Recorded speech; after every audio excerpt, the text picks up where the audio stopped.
My name is Alexandria Petrassi. I'm the lead editor at Floodmark, and I have chosen to read Natalie Diaz's poem, Grief Work, in honor of Pride Month, because love wins.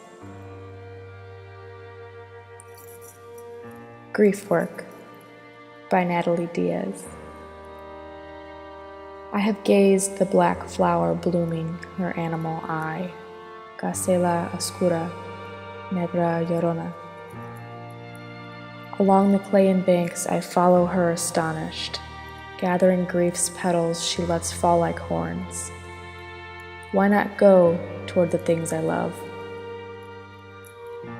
Like Jacob's angel, I touched the garnet of her wrist, and she knew my name, and I knew hers. It was oxychromo, it was chromophoro, it was Eliza. It hurtled through me like honeyed rum. When the eyes and lips are touched with honey, what is seen and said will never be the same. Eve took the apple on that ache-opened mouth, on fire and in pieces from the knife's sharp edge.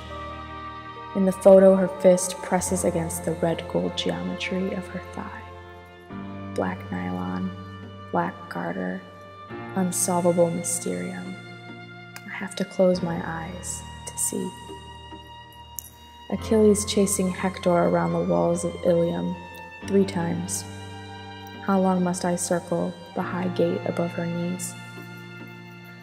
Again the gods put their large hands in me, move me, break my heart like a clay jar of wine, loosen a beast from some dark long depth. My melancholy is hoofed.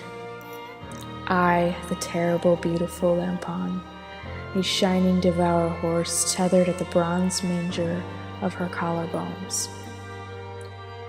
I do my grief work with her body, labor to make the emerald tigers in her hips leap, lead them burning green to drink from the violet jetting her. We go where there is love, to the river, on our knees beneath the sweet water.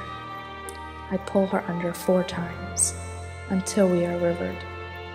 We are rearranged. I wash the silk and silt of her from my hands. Now who I come to, I come clean to, I come good to.